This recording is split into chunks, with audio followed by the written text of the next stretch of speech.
30 years ago my grandfather dug a well. It supplies our home and has a pump to supply water to a mini water tower thing to give our home's water pressure. Another person built a house nearby and there was an agreement for them to plumb into our freshwater supply for limited domestic use, cooking, cleaning, toilets, etc. This agreement has stood for 10 years without any problems. So what's been going wrong? The house next door was sold. It's now starting to get hot. So the next door neighbor has been filling a swimming pool. I don't see a problem with this. What I do see a problem is they fill the pool and drain it every single day. Based on my calculations they're wasting close to 400,000 liters of water every single day. When I told them they can't waste water like this, they told me to freak myself because the water is free and nobody owns it. So I gave them a warning showing that the water supply belonged to us and it wasn't free at all. I was told to back off again. I watched as they filled their pool again and drained it again. I simply turned off the valve supplying their home which is on our land. They now have no water whatsoever as they tried to fill their pool again this morning. They're now complaining and whining about not having any water. I told them they can get a tanker to come and fill their pool and supply them. Am I the idiot about this? Not the idiot. I live in a small town and haul my own water. One of my neighbors is on a well sharing agreement and the good owner's property has changed hands 3 times since he's been there. There is a written agreement, but it's not legally drafted and therefore invalid. If I was in your shoes it would have been shut off the first time they told me to back off, then I would put a flow meter in and start charging them per cube and make sure you're charging more than the nearest community. It is your pump and well after all. Not the idiot.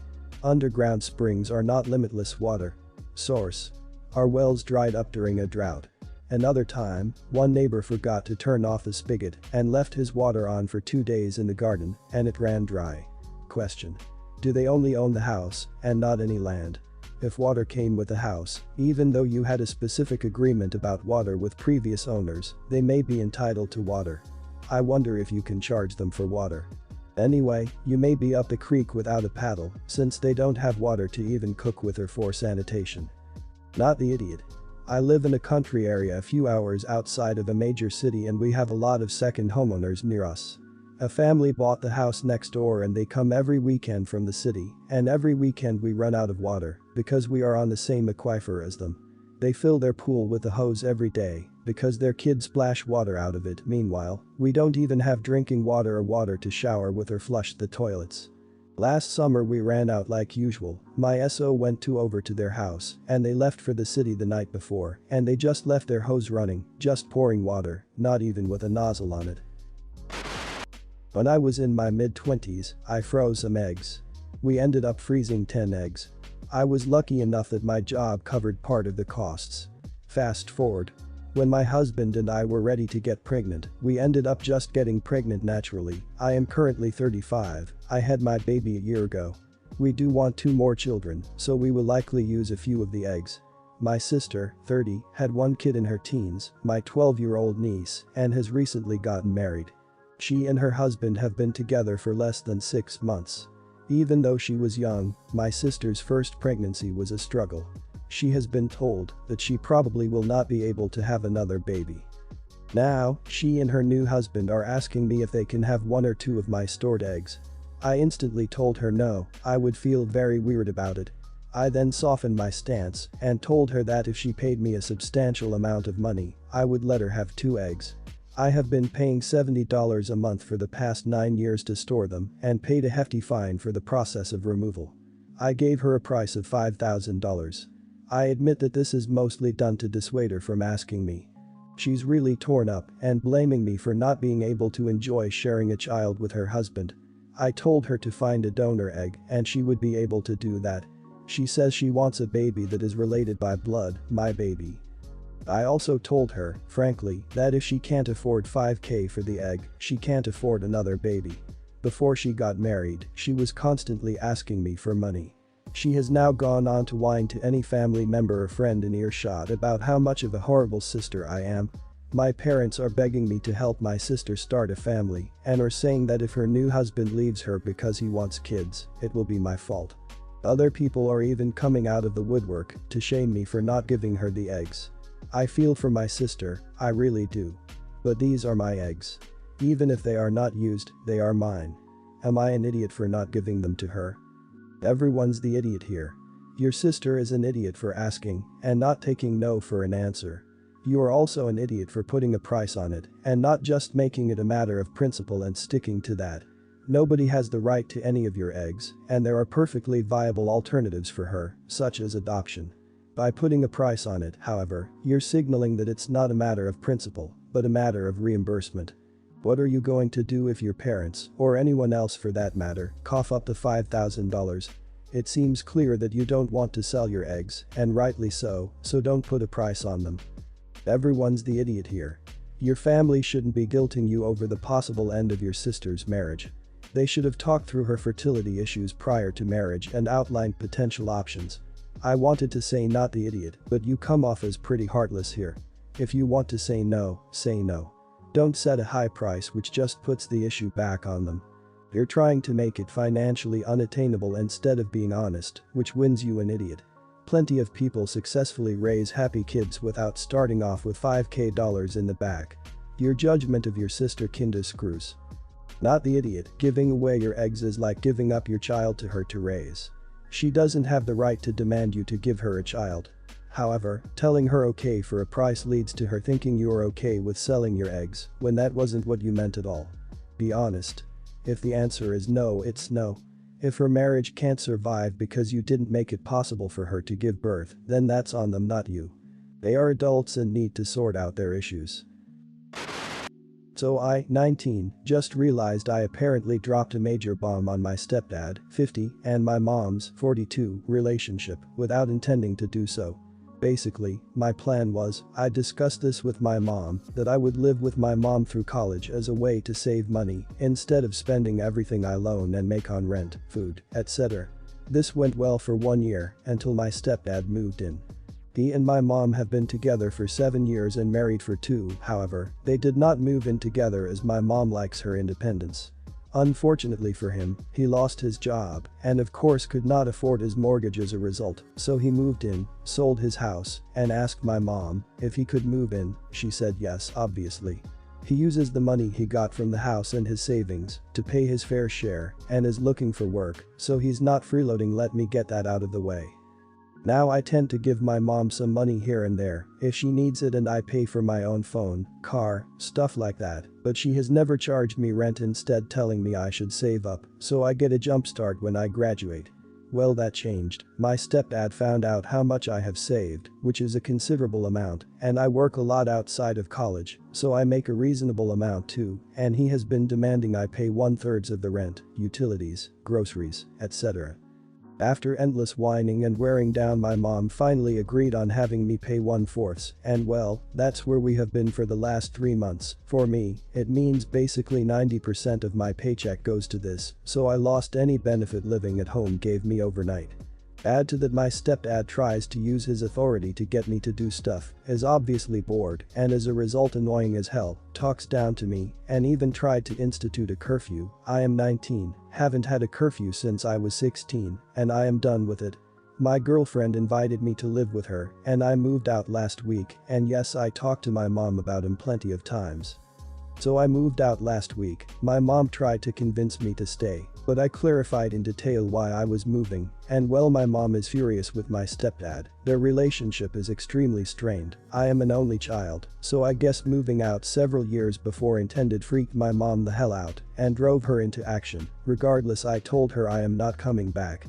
Now their relationship is in tatters. My mom is extremely upset at me, and I feel terrible for my stepdad. After all, I do love the guy despite it all, and well, I feel guilty. Should I have done something different? Am I an idiot here? Not the idiot. It's perfectly reasonable that you moved out if your mom changed the rules for you living in her house, and on top of that, your stepdad was overstepping his boundaries. Anyway, what did your mom expect would happen?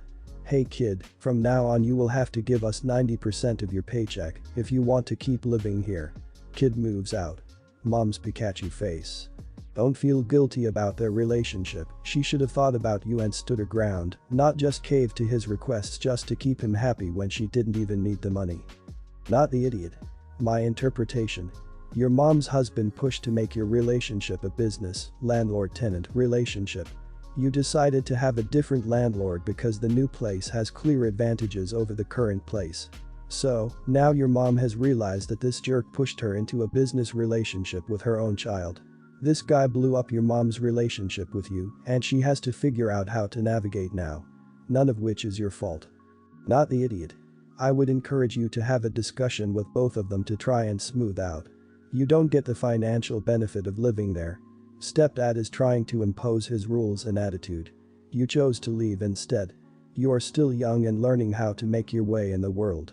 You will always need your mom's love and support.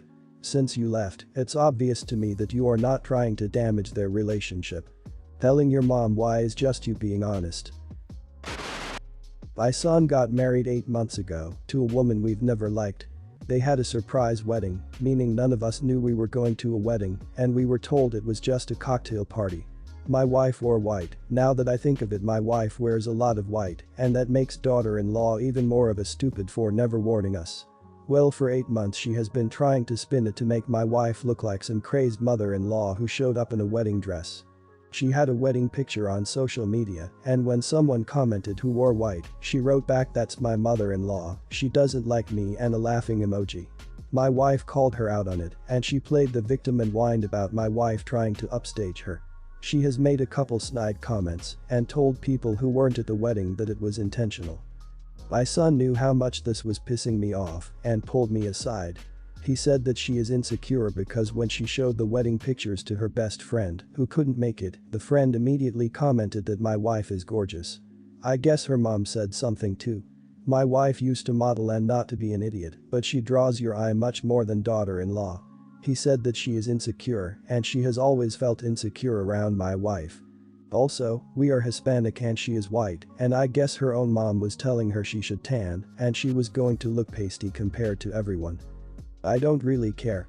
I have a 15-year-old daughter, so I certainly get that woman struggles with body issues, but you don't get to take that out on someone else and spread lies. She made another comment recently about the picture being proof that she is the innocent one in the relationship, and I snapped at her that I am sick of hearing about the white dress, and that maybe if she put more effort into her own appearance, she would have been a beautiful bride and people wouldn't be looking at her mother-in-law. She stormed off and my son is mad. He actually said his mom has great self-esteem, she doesn't, so we should take the higher out. Everyone's the idiot here. You weren't an idiot until that comment. I don't know why you thought that was a good response. You have an irreproachable narrative here that distills conveniently into a single sentence. It was a surprise wedding, we were told we were coming to a cocktail party, and had no idea wedding etiquette applied. Optional second line. We wish she wasn't upset, but that's just something that happens if you surprise people, same as people not showing up because they don't know how important an occasion it is.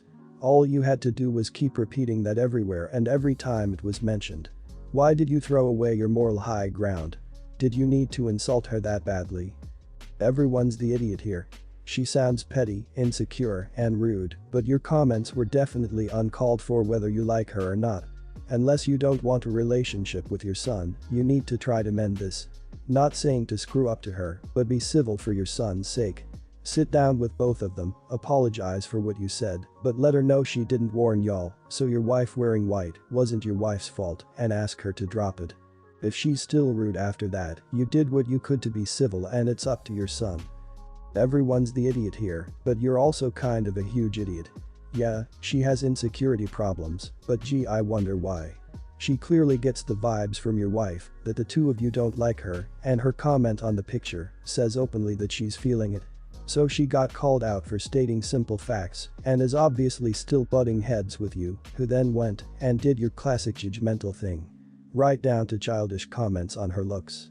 It's very clear how mentioning your wife was once a model that you have serious shallow problems with your son's wife. I'm just going to lay it out straight. My husband is across the country for work and has been since January.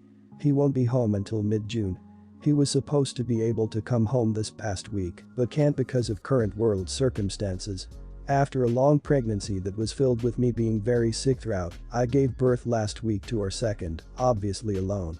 It was outside of his control. When we got pregnant, we didn't know he would have to be across the country and he flat out could not come back. I get that and understand. I got a few video calls and had jokingly talked about a push present, but there were no flowers, no anything. I get it, he's across the country. And this week was Mother's Day and my birthday. It's also our anniversary next week. He let me know yesterday that he didn't get me anything, so not to expect anything. I'm freaking crushed. I am trying to be reasonable, current world circumstances being what they are, but nothing. Not even a Facebook post on either day. No flowers. Nothing. Just me sitting at home with our toddler and newborn crying my eyes out. I told him he hurt my feelings, that I feel underappreciated, but he tried to say he was just busy, which he has been, and that we would do something when he got back. Except that it would be no effort to just get me something off my Amazon wishlist or 2 flowers. I tried to let it go, but today all my friends, knowing obviously my birthday and that I just had a baby and then what today is, asked what he had gotten me. I burst into tears and just fell apart. And here's why I feel like the idiot. I then texted him telling him what everyone else got for Mother's Day, and he responded saying he was just a crappy husband. I'm not trying to make him feel like one, but I feel like I must be some kind of crap wife, that he couldn't be bothered to just do something for me. I tried to explain that, except now he's probably in bed, and I'm sitting here crying and trying to feed a new baby. Am I the idiot for bringing it up again? It's too late for him to fix it now, but I literally am just in shock that he couldn't do anything, given all of the big days that are lumped together. I don't even normally get Mother's Day anything, because he doesn't bother, but nothing for my birthday, nothing for our anniversary, nothing for me giving birth. My feelings are hurt, and I know it's hormones, but yeah. Am I the idiot? Not the idiot. Although it's really difficult, it doesn't sound like he's making any effort at all. I've missed Easter and birthdays, I've not seen any of my family or friends in over 2 months now, but I always called. In the case of my niece's birthday, I had physical presents, but I couldn't give them, so I asked if I could get them anything delivered or an online presents like a movie pass. You might have to nudge him in that direction, give him ideas to redeem himself, and see how he responds. Definitely not the idiot. This situation screws and he's being a crappy husband. Then trying to make you feel bad for telling him he's a crappy husband is just idiocy. The squeaky wheel gets the grease, and I am very glad you told him you're upset and why. Even though this round of celebrations he really blew it, hopefully, he'll learn and make more of an effort in the coming years because you have made it very clear that it matters to you. Good job advocating for yourself, there's no reason to feel guilty for it. Not the idiot. My mom's birthday is May 4th. It is a separate celebration which one does not combine with Mother's Day. Sometimes this does create a bit of pressure on my brothers and I to always afford gifts for each event and take time traveling for said events. So I get he may feel pressure from Mother's Day, your birthday, your anniversary, and a newborn baby birthday all occurring around the same time. But to do nothing? That's cruel. You've sacrificed so much having a child alone, the least he could do is wiggle his stupid fingers around his phone to send you a gift showing some appreciation.